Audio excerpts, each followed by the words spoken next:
And now I would like to introduce our first speaker of the morning. It's Greg Aplet from the Wilderness Society. Greg is the Senior Director of Ecology at the Wilderness Society in their Denver office, where he supervises ecological research within the organization. And more importantly than that, Greg is a good friend. I went to college while Greg was getting his PhD at CSU and actually worked for Greg and read tree ring cores and lodgepole pines that were 250 years old and about this big diameter, and that's why I'm still cross-eyed. We really appreciate Greg coming over, and please give a warm welcome to Greg Aplet.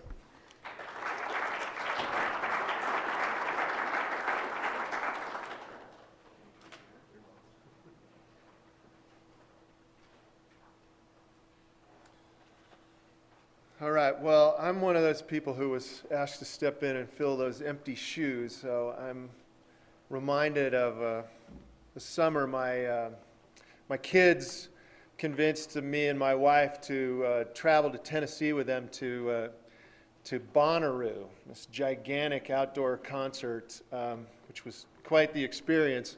But the reason I'm reminded of it is that about 3 days before the concert, one of the headliners, Mumford & Sons, had to withdraw from the concert. One of their members got sick, and the organizers had to scramble to fill those shoes, and came up with, on a moment's notice, with Jack Johnson, to the great relief of the crowd. But and he did great. He performed really well on Saturday night, but he was also keenly aware of the situation he was in and the shoes that he had to fill, and acknowledged that there was no way that he would have been on the main stage at Bonnaroo were it not for the unfortunate circumstances of Mumford & Sons. And so I think I'm kind of feeling in the same way. I'm highly unqualified here to be a keynote speaker before you today, but were it not for the unfortunate circumstances of our federal brethren, I'll try to do justice, though I guarantee you I'm no Jack Johnson. So the first thing that I would like to do is, just because I understand that the theme here is resilience, and that there has been quite a bit of discussion within the college and outside about the meaning of resilience, just sort of throw out there to start with what I mean when I use resilience in a title like this, and it's actually already in the title here. When I I think I'm supposed to turn this on. Sorry. Does this help, or does this hurt? Okay. Sorry. So when I use the term resilience, I really am talking about reducing the risk of loss in the long run of the things that we care about. And so for me, there are a whole host of potential definitions of resilience, but when I think about resilience, I think about trying to make sure that we have in the future what we need from our systems. And so as you'll see from my talk today, what I'm most concerned about is that the risk of losing those things that we care about. So that's kind of my general definition, if that makes any sense at all. Let's see. Oh, here we go. Forward, backwards. Perfect. Thank you. All right. And this idea really stems from this strong feeling that I have that climate change really is a game changer for natural resources management. For 100+ years, we've had the luxury of assuming that our ecological systems would continue to produce for us, regardless of what it was we wanted from those systems, whether it was wood or forage or aesthetics. We could assume that if we let it go, it would continue to produce. And it was our job as natural resource managers to tweak those systems to increase the things that we wanted, whether it's, silviculture and timber production or forage production or wilderness management. It was our job to make changes around the margins to improve the productivity of systems that we assumed would continue to produce for us. But under climate change, I don't believe that's any longer the case. We can no longer assume that they will produce. And it's really changed the nature of natural resource management from a production paradigm to a risk management paradigm. And so I think that when we're talking about managing for resilience, we're talking about managing to reduce the risk to systems from climate change. So I'm going to talk today about managing climate risk. I'm going to talk a little bit about what it is we're afraid of losing, a little bit about sort of a conceptual framework for thinking about change in ecosystems that's been a part of my thinking for several years now, and then talk about how that framework can be applied to managing climate risk in our ecosystems. So what is it that we're concerned when we talk about the risk, climate risk, or the probability of loss from climate change? What is it we're worried about? Clearly, biodiversity is a big concern. We're afraid of losing the habitats for the species and elements of biodiversity that are in our system. Other people are less concerned about the actual players. They're concerned about sort of these higher level processes of ecosystem services that matter more to humans. And other people are simply concerned that we're going to lose the fruits of 100 years of conservation in this country as climate moves out from under all of the places that we have protected in order to try to conserve elements of those systems. I think all of those are legitimate concerns and really roll up into a broad category of concerns that can just be broadly called the benefits of wildland ecosystems. And I draw a distinction here using the word wildlands, that there are certain systems that we consider wildlands and certain systems that we don't, that we recognize as non-wildlands. It's the concern and domain of natural resource management to worry about wildland ecosystems. And so where my talk starts and stops is sort of at this boundary of wildland ecosystems. Well, what do we mean by that? If we're trying to preserve the benefits of wildland ecosystems, how do we recognize what it is we're concerned about? Well, this project started with an effort at the Wilderness Society 15, almost 20 years ago now. Strategic planning exercise internally. We were kind of at a crisis point in our history. Wilderness didn't seem to be too popular in the Congress as it is today, as it remains today. And we struggled to identify what it is we really cared about. We realized that even if all the places that could be wilderness, could be designated wilderness were designated, there would still be places that we cared about and that we wanted to see sustained into the future. And so we started talking about defining ourselves less in terms of National Wilderness Preservation System wilderness and in terms of sustaining a network of wildlands into the future. And I was asked to kind of probe what that meant for the organization. I did a lot of reading of kind of fundamental, foundational literature in wildness and wildlands and wilderness, and came up with a couple of fundamental qualities that that confer wildness to a place and make it a wild land. And I didn't go straight to the definition of wilderness in the Wilderness Act, but I use it here because it's iconic and familiar and actually captures well these two qualities that I'm talking about. The first is a series of phrases used in the definition of wilderness in red here. Earth and its community of life, primeval character, natural conditions. These are all things that are associated with wilderness, or with wildness. But then there's also this other set of phrases in yellow: untrammeled, primeval influence, affected primarily by the forces of nature.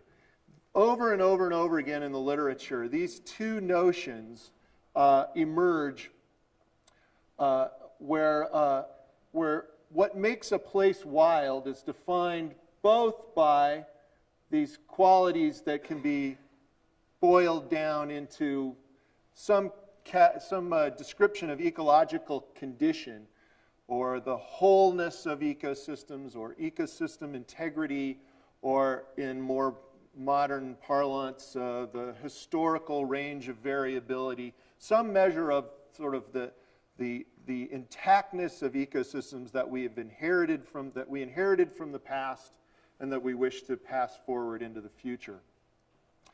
But also is this notion that not only do those systems have all of the parts and functions of the past, but they're also functioning without a great deal of human intervention.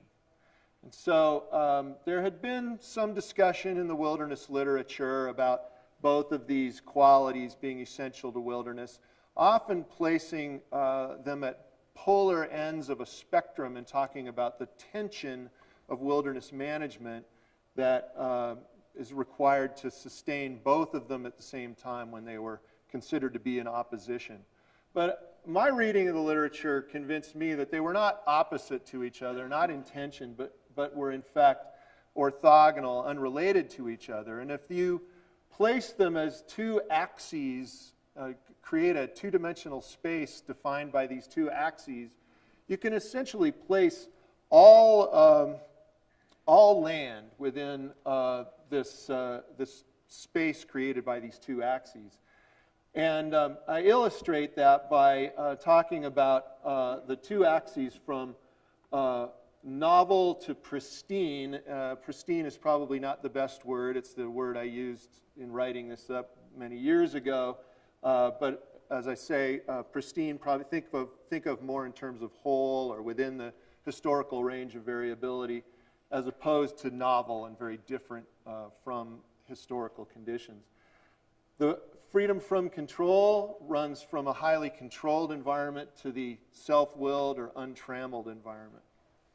And as I say, any land can be placed in this space with, down the built environment of the city in the lower corner as a highly novel, altered, and highly controlled system, as opposed to the Arctic refuge as the opposite type of landscape, one that has all of its parts still functioning largely as they did in the past, all its species, large-scale functions like wildlife movement, still intact, without any really direct human control in the system.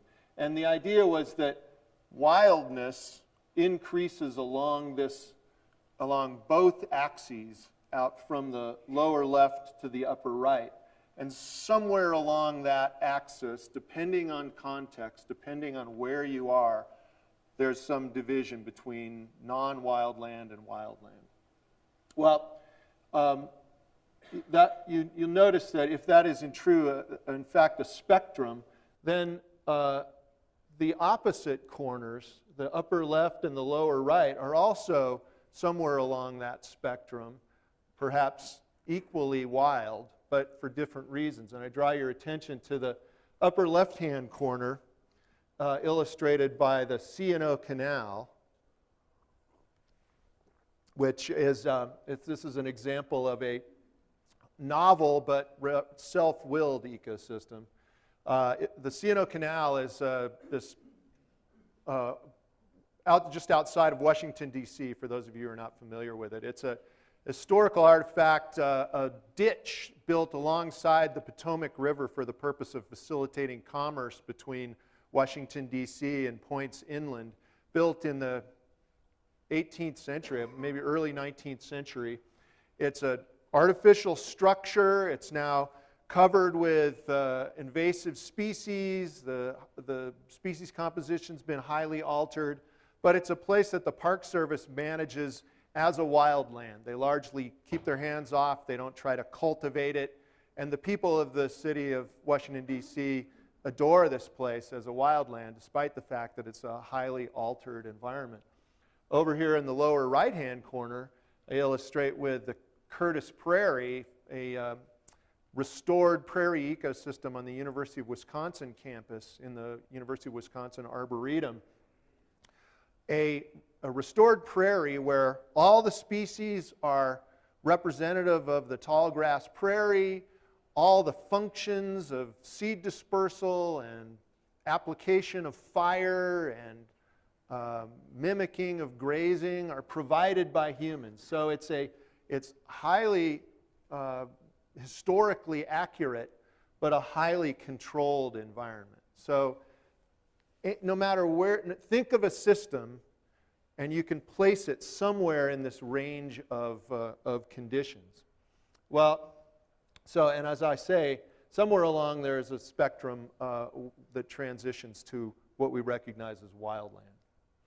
Well, if you believe that construction of the world, then we can start thinking about management in terms of the directions of management within that space, and think about the sort of classic case that's characterized most of human history of transformation, of bringing a landscape into tighter control for the purpose of changing it from a natural to a less natural condition. So on the opposite end of the spectrum, we can think of a place as management, as a management action of recovery, letting a place go and letting it return or restore itself. That's also might be thought of as passive restoration, letting a place go and having it return to some historical condition.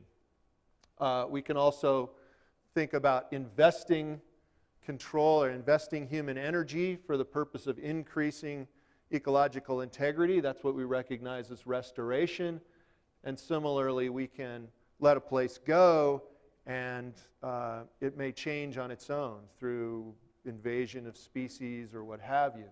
So these are, I tend to think of that two-dimensional space as informing how we think about management in these systems.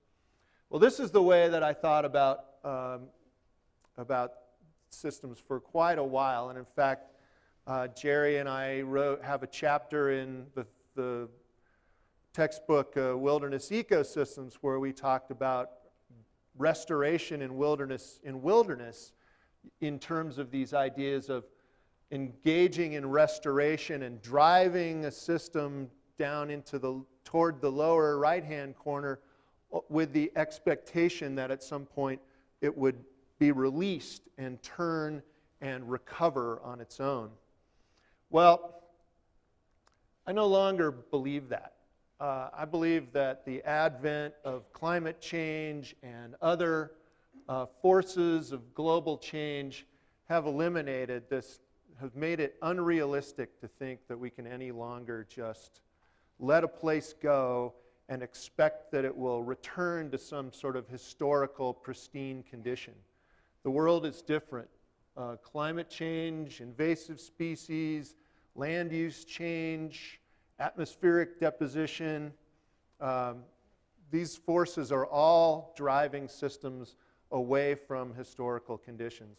There are still going to be places where we can let a place go and rest it and it will regain some semblance of natural conditions. But as a long-term strategy, I no longer believe that we should expect the system to hold its natural condition in the face of all these drivers. So, what does that leave us with? It leaves us with only three options for the future. We can let a place go and expect that it will change and accept that change. We can fight against that change and continue to invest energy in a place in order to try to maintain its ecological integrity, or we can engage in a process of changing, of intentional change, trying to move the system into a condition that's different from the past of our choosing.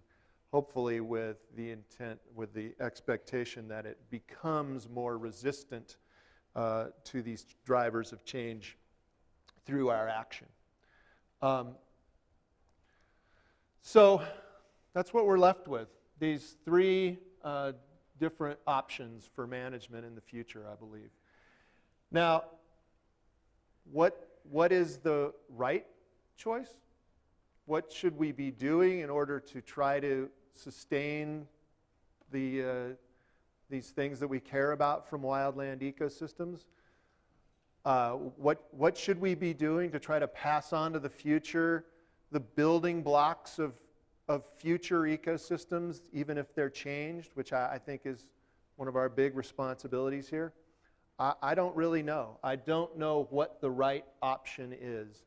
I tend to agree with Connie Millar and her colleagues who assert that the future is uncertain, it's certain that the future will change, but it's uncertain how. And we have to prepare ourselves, we have to manage accordingly. And to me, that leads to the conclusion that we're going to have to try all three of these different strategies. We don't know what the right one is. And so we're going to have to try them all. That leads me to this notion of a portfolio of approaches to climate change adaptation. And this is where the resilience comes in.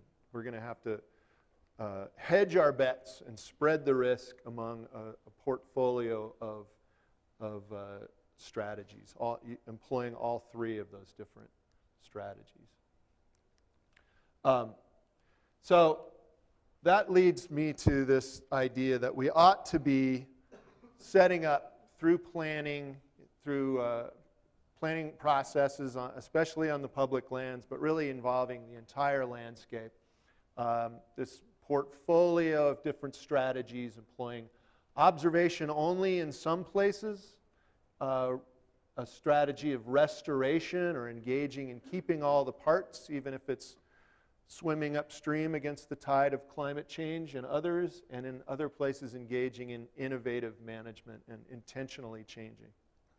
Each of these, I believe, has strong arguments in favor of it. You know, the observation-only wilderness-style management has an excellent track record of conservation over the years, though there's a good, strong argument to be made that it's not sustainable in the long run. But I believe we'd be foolish to throw it out. Restoration, something we've been engaged in for a couple of decades now.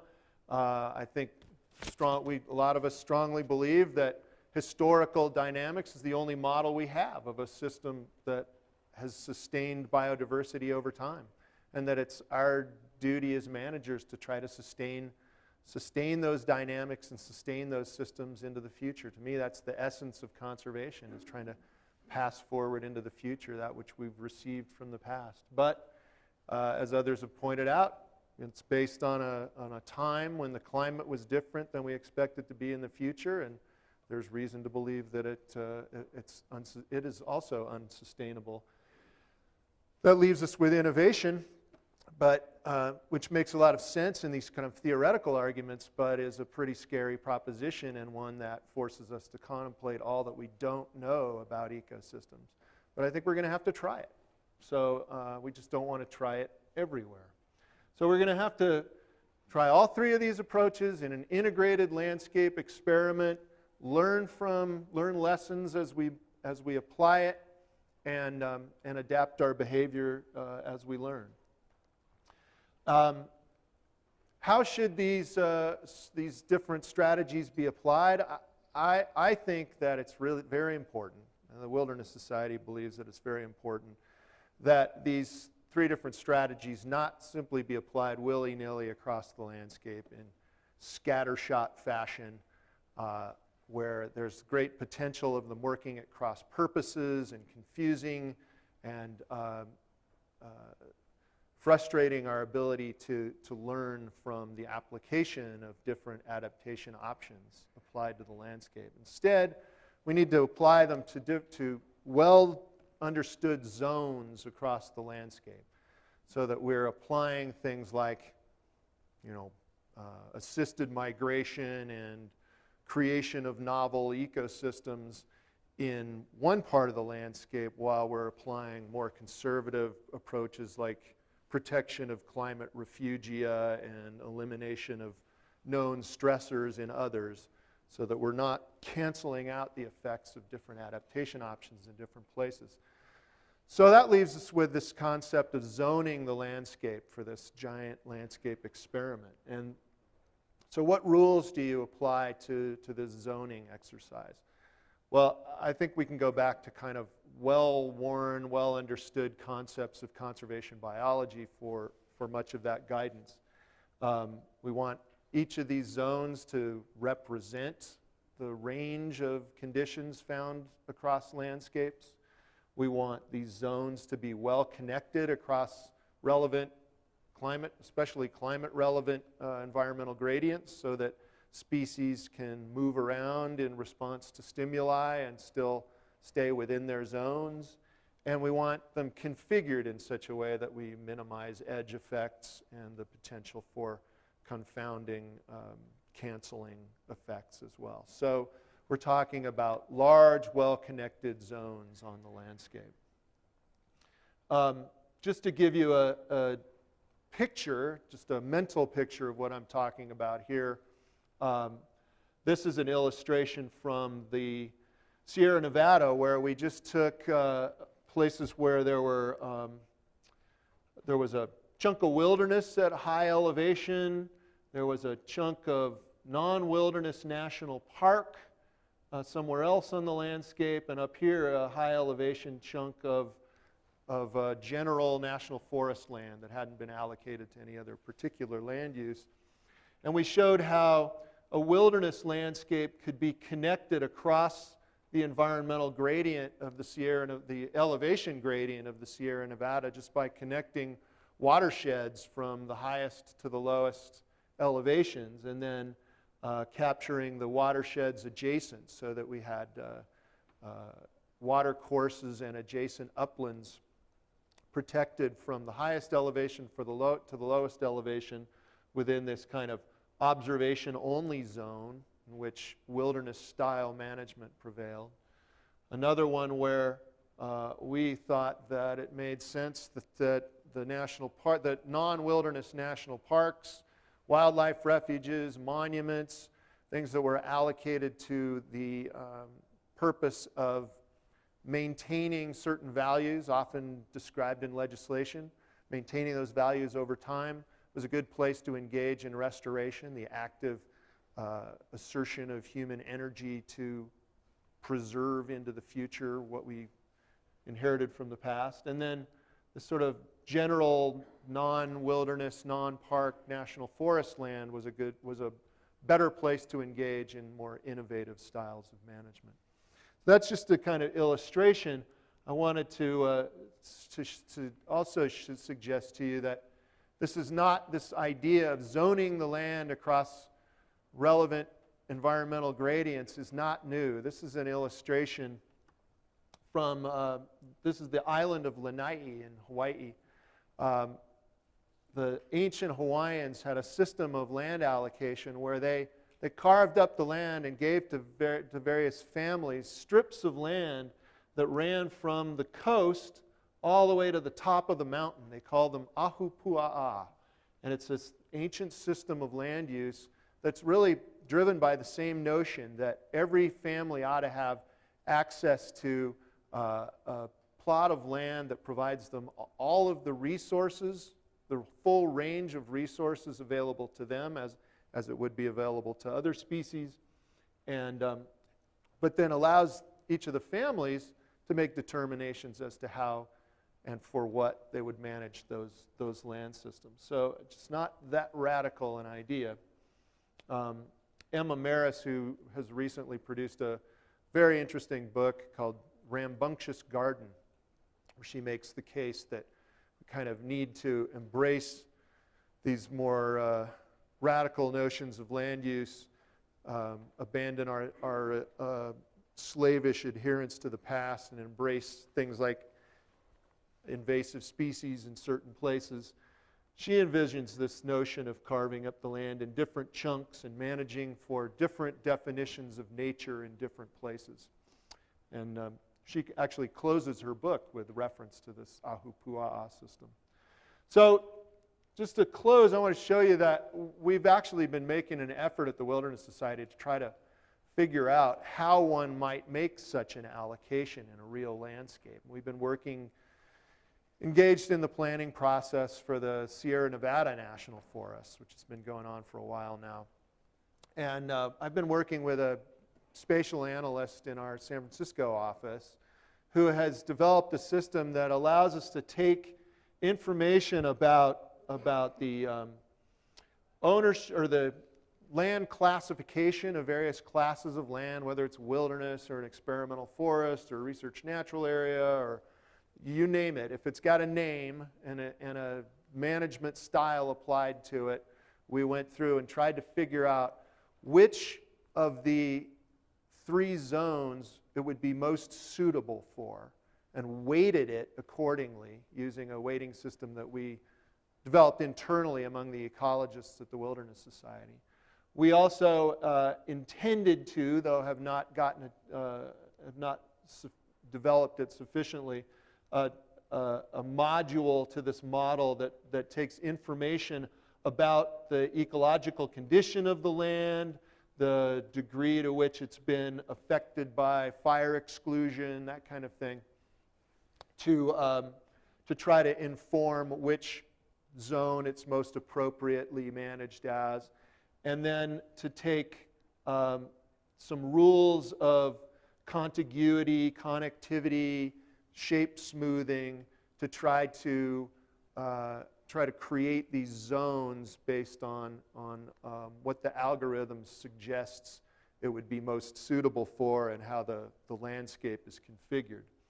And we've gotten so far as to be able to utilize the information about the existing land allocation, blind for the moment to ecological condition, to assess the relative suitability. This is, as you might see, it's the entire Sierra Nevada from the Oregon border down to the Tehachapis. And the algorithm has been able to assign suitabilities to watersheds for each of these 3 strategies. And then we've been able to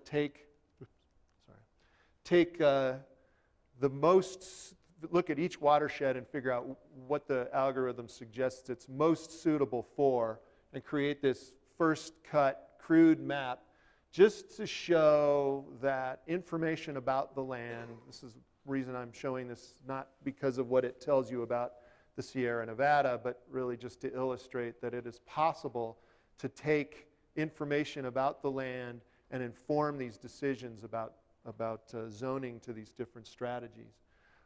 We still need to build in the ecological integrity information. Unfortunately, we have run into some budget cuts that severely hamper our ability to make progress on this, but the overall approach still needs ecological integrity information brought to it. It needs to have this configuration analysis developed. It needs to be brought down to a scale that's relevant to planners.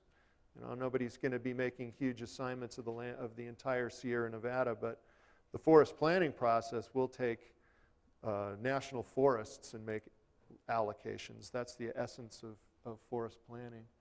And then finally, as I mentioned, it's driven by a weighting system where people make decisions about what they think is what these land classes and levels of integrity are most suitable for. We have taken a stab at that internally, but we really need to open that up to a much broader range of stakeholders to help the machine determine what the appropriate weighting system should be. But we think that once we have done this, we'll have a decision support system that should be helpful to the Forest Service in making these allocations. And the Forest Service can start thinking about management within these zones. It's not our intent that these be rigid fixed designations like a wilderness area. Rather, it's our intent that it be kind of a philosophical overlay over the landscape that can help guide managers when they're thinking about climate change adaptation options. Is this the right kind of adaptation option to apply within this zone? It's got to still be reflective of the realities of the landscape and the existence of human values, infrastructure, et cetera. But we think it's a promising approach. So that's I believe that's the end of my talk, and I'm happy to entertain questions from here.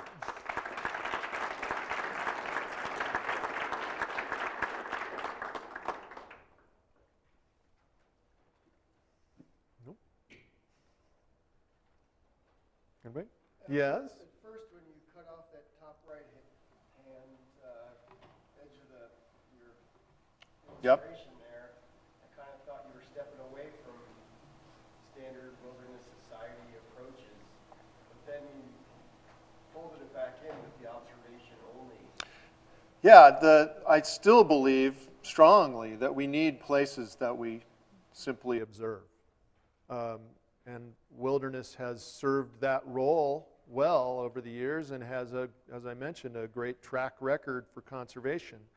And I still believe what has changed is my expectation that letting a place go will preserve it intact forever. Climate change is not a threat to untrammeled character, as long as you're willing to accept that it will change. What it is a threat to is our ability to sustain into the future the systems that were developed under a different climate of the past. Yes, the Wilderness Society agrees with that point of view? Yeah, I mean, I think that the Wilderness Society accepts that it's very important to maintain untrammeled character. I think what is changing is that we have kind of been our own worst enemies in selling the idea that if we keep our hands off, we will be able to preserve a place intact forever. That's what's different. That's a big change. Yeah, and it's we're learning as we go. So,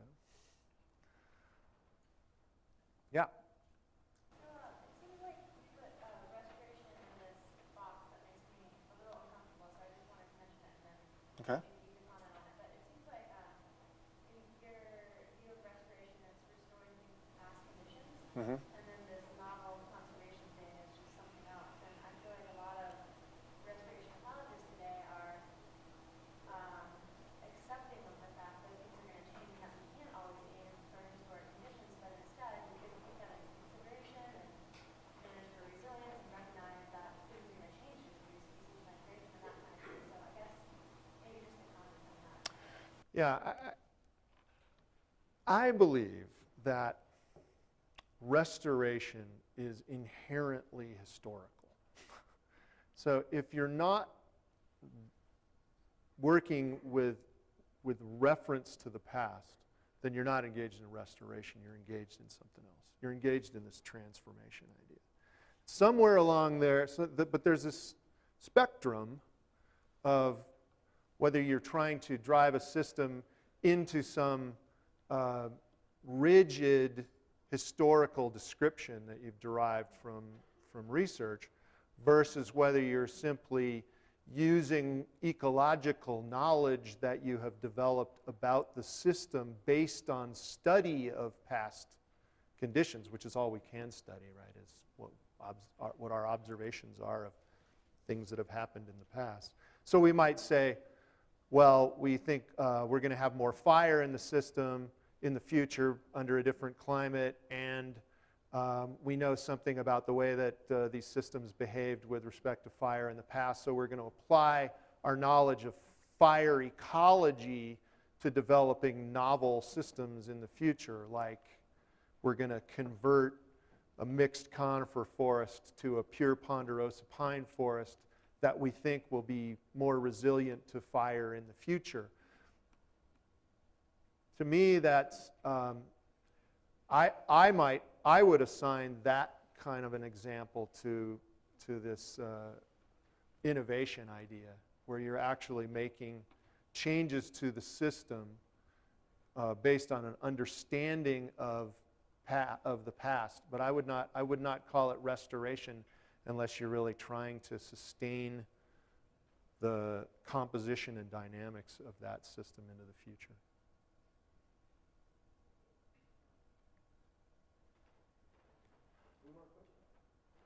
Yeah.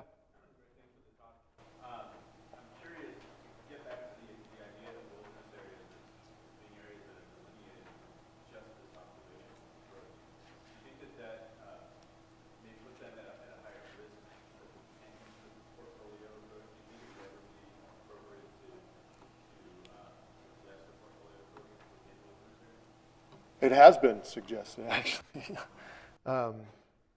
David Cole at the Aldo Leopold Wilderness Research Institute has been advocating for a few years now this sort of idea of assigning different wilderness society or wilderness areas to different definitions of natural.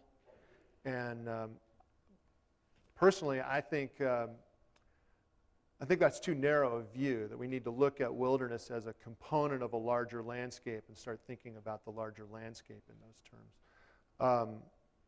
That said, I think we live in a world where our wilderness areas are not always in the best ecological condition, and in some cases may pose a threat to people and systems outside in terms of their conditions. For instance, there's a move afoot to designate a portion of the Santa Fe watershed near Santa Fe, New Mexico, as wilderness. Well, this is a system that's well recognized to have been highly altered in the past and now poses considerable fire risk to the city's watershed. And it may be a case where one would want to engage in some restoration activity in advance, try to increase the probability of that system surviving the next fire, or try to get it into a condition that's more likely to be able to sustain itself, or at least to get it into a condition where it poses less of a threat to the local community before designating it, and then allowing it to change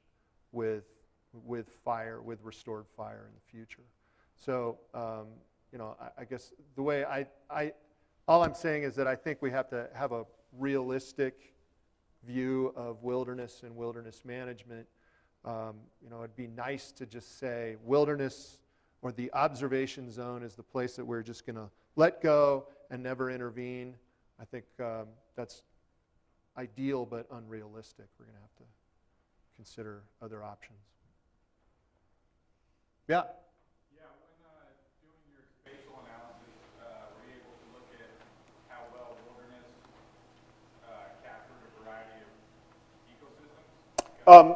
No. Oh, go ahead. I was going to say because a lot of wilderness is they call it the rock and ice. Right.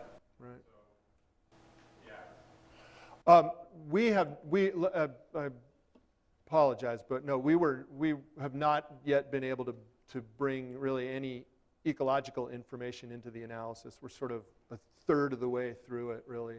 Other people have done that analysis, and you're absolutely right. There's, heavy over-representation of certain ecosystems, often called rocks and ice, and drastic under-representations of others. So if we're going to move to this kind of, to the allocation of lands to observation, it can't rely simply on existing wilderness. We're going to have to think about a much broader swath of the landscape.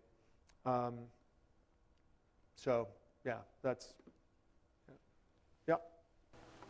What do you think the chances are that the different national forests that make up the Sierra Nevada will readily adopt your recommendations for the different categories? I'm not really familiar with the different land uses. Is there a big timber program on ORDs, on livestock grazing, where they have the flexibility to embrace the majority of your suggestions for the different Yeah, I think it's a novel concept, and it's going to take, it's a big leap.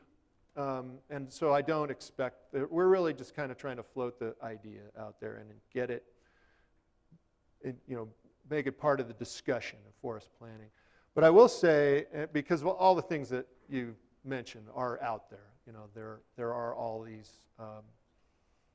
competing uses. But I believe that this 3-zone portfolio really can accommodate all of those uses in different ways. In some places, it's going to be a more aggressive implementation, and others we're going to have to back off. But just as an example of the kind of promise, some of the scientists are actually talking with the regional forest, or the staff of the regional office, about allocating some large chunks of the Sierra National Forest to an experimental landscape allocation where they would really try to bring fire back on a large scale through an experimental approach. And it's going to be much bigger than any existing experimental forest or research natural area or probably any zone that they've ever drawn a line around on one of their planning maps before. And I don't know that they'll get there, but it's a very real subject of discussion in the planning process now. Yeah? Along with that, I'm just curious if you think that bringing fire into the untrammeled wilderness area would be consistent with the observation strategy. Yeah, how that gets done is a big question. We have fought fire in wilderness for a long time, but we also fight fire outside of wilderness that could and should burn into wilderness. And the challenge of getting fire back into those systems so that we can just observe them without the observed changes being a direct result of our past fire management is a big challenge. So, it's going to be a transition. It's not easy. But I think we have to start thinking about our actions intentionally. Yeah. Oh, sorry. Okay. Okay. All right.